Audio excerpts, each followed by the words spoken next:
Bonjour mes amis, que Dieu, dans la personne du Saint-Esprit, au nom du Seigneur Jésus-Christ, vienne vous couvrir de sa paix, sa direction, avec son instruction, sa volonté, car ce n'est que lorsque nous faisons la volonté de Dieu que réellement nous sommes heureux. Si nous ne faisons pas la volonté de Dieu, nous ne sommes pas heureux. Nous ne pouvons pas être heureux. Car Dieu nous a donné l'esprit de l'amour pour que nous l'aimions par-dessus tout dans ce monde. Par-dessus tout. Lui, comme le premier amour. Le premier amour. Vous savez que j'étais en train de méditer sur l'amour, car nous en avons parlé hier. Et développant encore ce thème si précieux, si grandiose, si recherché, désiré, voulu par tout le monde. Tout le monde veut aimer, veut être aimé, ce n'est pas vrai? Oui ou non? Tout le monde a reçu l'amour qui vient de Dieu. Vous, moi, nous tous, nous avons reçu l'amour de Dieu. Le saviez-vous? Peu importe si vous avez dépensé cet amour dans le péché, vécu un amour interdit, peu importe votre goût, peu importe comment vous avez aimé, exercer ce sentiment le plus profond que l'être humain a, qui est l'amour. Peu importe si vous avez utilisé ce pouvoir de l'amour, ce sentiment de l'amour, ce sentiment, Dieu, c'est lui qui l'a mis en vous, en moi, en chacun de nous. Si nous utilisons pour aimer le monde, nous ne faisons pas la volonté de Dieu. Il n'arrache pas l'amour qu'il a mis en nous. Même si vous aimez le monde, l'amour qui vient de Dieu est là en vous. Le saviez-vous? Le saviez-vous? Ah, mais vous ne croyez pas en Dieu, mais vous croyez dans l'amour. Ce n'est pas vrai. L'amour dans lequel vous croyez est de Dieu. Cet amour que vous désirez vient de Dieu. Cet amour que vous voulez donner est de Dieu. Cet amour que vous avez pour les animaux est de Dieu. Cet amour que vous avez pour la maîtresse, l'amant, cet amour que vous avez pour un amour interdit, vient de Dieu. Maintenant, il nous a donné l'amour pour que nous utilisions cet amour, ce sentiment plus profond envers lui. Il doit être notre premier amour. C'est ce que dit le premier grand commandement. Tu aimeras l'Éternel, ton Dieu, de tout ton cœur.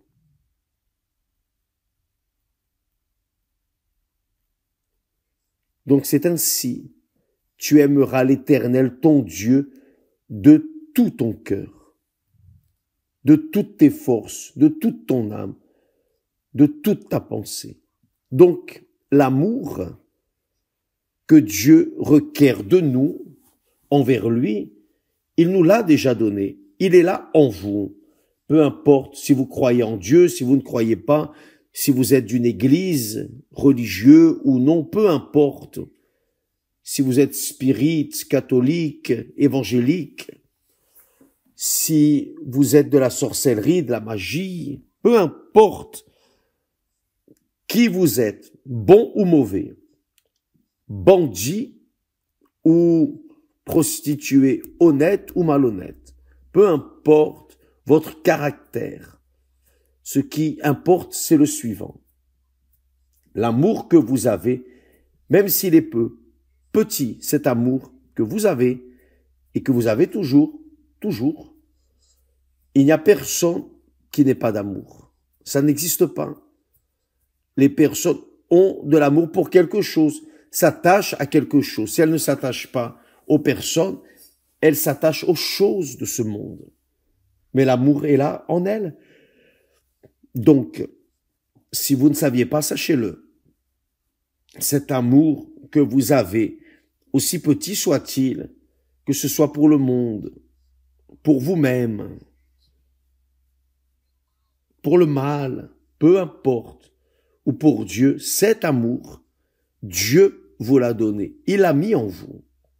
Maintenant, si vous allez utiliser cet amour que Dieu vous a donné pour le bien, alors vous serez heureux.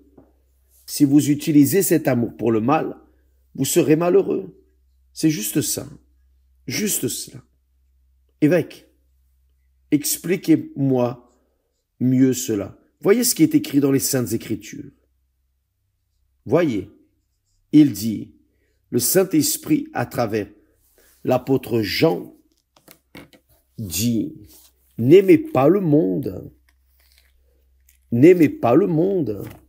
C'est-à-dire, vous avez l'amour. Si vous aimez le monde, ne faites pas cela. Pourquoi? Il dit, n'aimez pas le monde, ni les choses du monde. C'est-à-dire, je ne peux pas aimer le monde, ni ce que le monde m'offre. C'est écrit ici. Si quelqu'un aime le monde, l'amour du Père n'est pas en lui. Ça, ce n'est pas l'amour du Père. Ce n'est pas l'amour du Père. Mais Dieu est le créateur de l'amour. Il est le donneur de l'amour. Dieu est amour. Ou bien ou mal, vous avez de l'amour. Vous avez un sentiment d'amour. Si votre sentiment d'amour est pour le monde, cela ne plaît pas à Dieu. Si votre sentiment d'amour est pour Dieu au-dessus de tout, le premier grand commandement, alors vous serez heureux. Car vous allez aussi savoir exercer, exécuter le second grand commandement qui est d'aimer son prochain comme soi-même, comme dit le texte. C'est la croix de notre Seigneur Jésus. D'abord, l'amour envers Dieu. Ensuite, l'amour envers le prochain. Qui est la personne la plus proche de vous? C'est votre épouse ou votre mari. C'est la personne la plus proche de vous. Je suis célibataire, évêque. Qui est la personne la plus proche de vous? Votre père, votre mère, votre famille, vos êtres chers? D'une manière ou d'une autre, cet amour vient de Dieu. Cet amour est né de Dieu. Si vous aimez le monde ou les choses que le monde offre, il est écrit, l'amour du Père n'est pas en lui. L'amour du Père n'est point en lui. L'amour qui est du Père n'est point en lui. Il est dans le monde. Avez-vous compris l'esprit de la chose? Voyez, le Seigneur Jésus a dit, celui qui garde mes commandements et les garde est celui qui m'aime. Donc, vous voulez savoir si vous aimez Dieu ou non. Vous avez ses commandements, mais vous ne les gardez pas, alors vous ne l'aimez pas.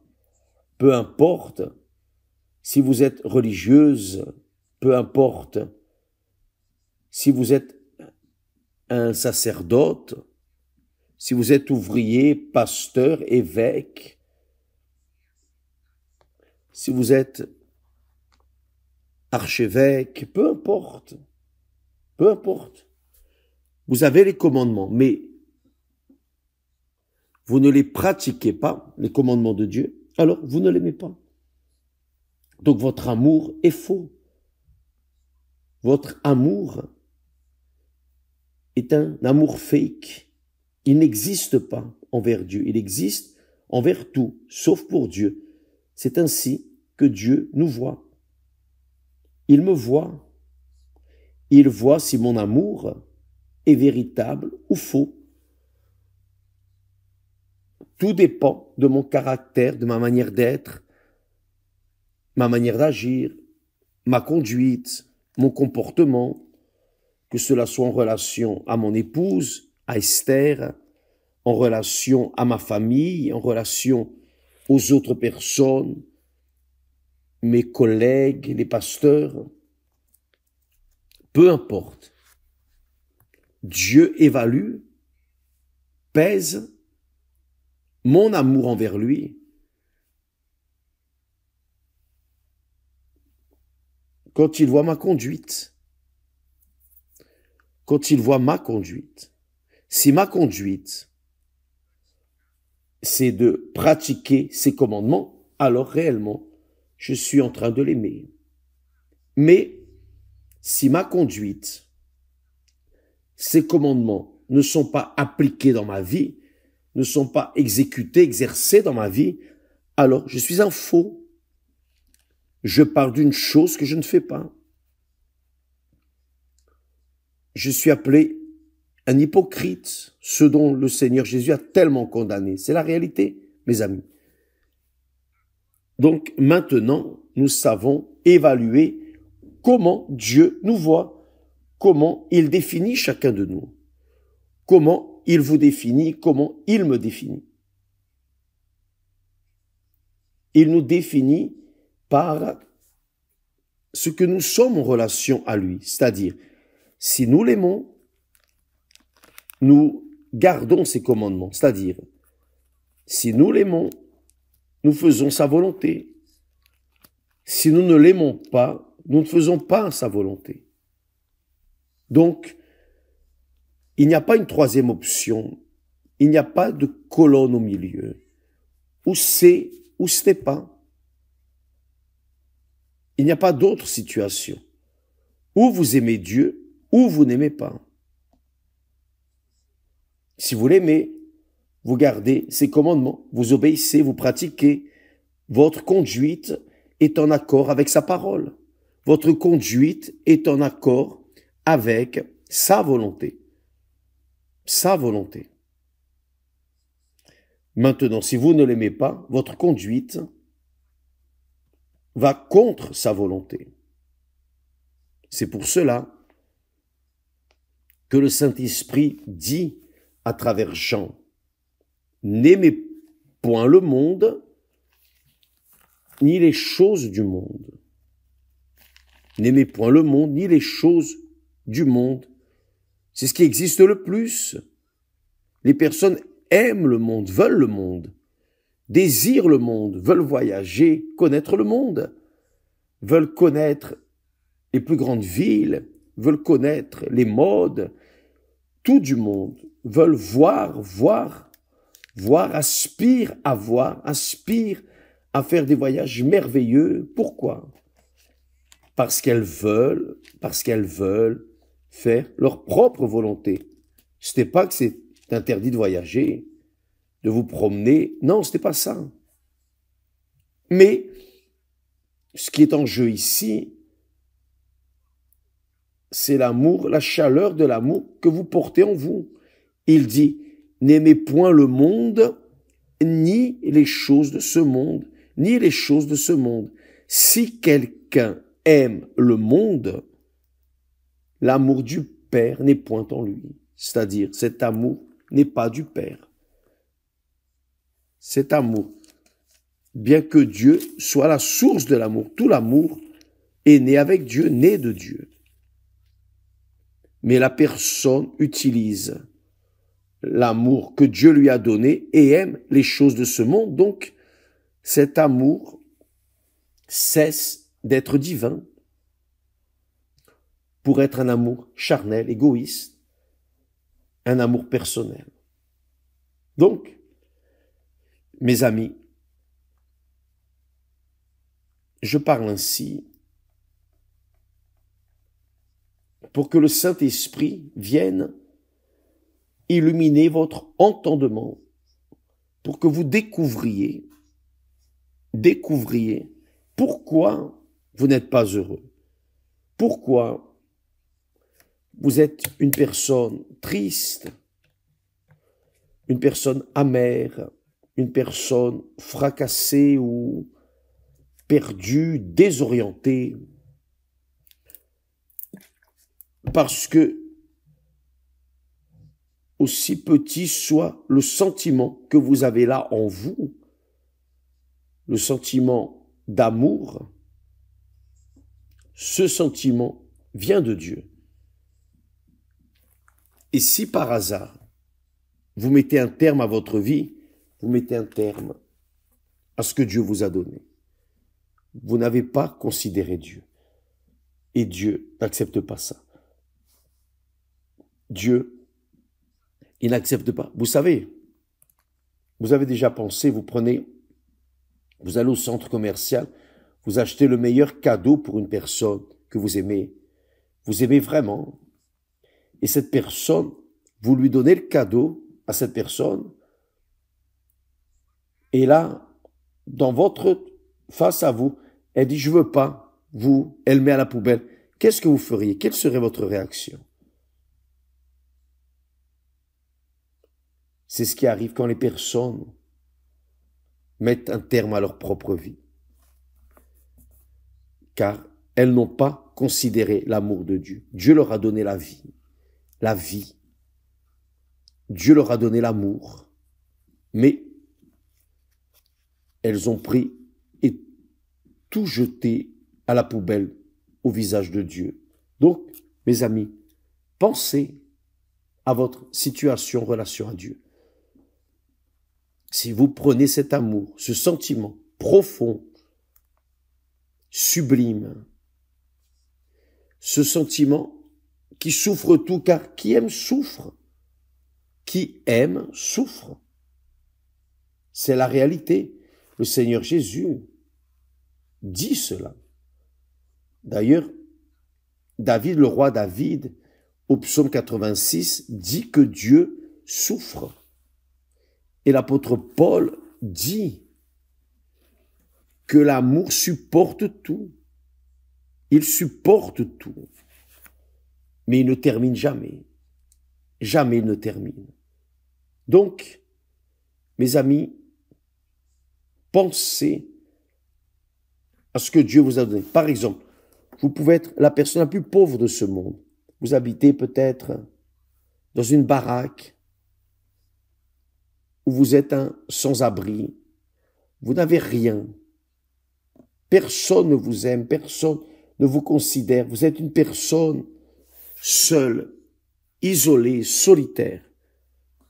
Mais vous devez avoir un chien avec vous. Ce chien vous aime et vous aimez le chien aussi. Cet amour vient de Dieu. Donc, pensez bien.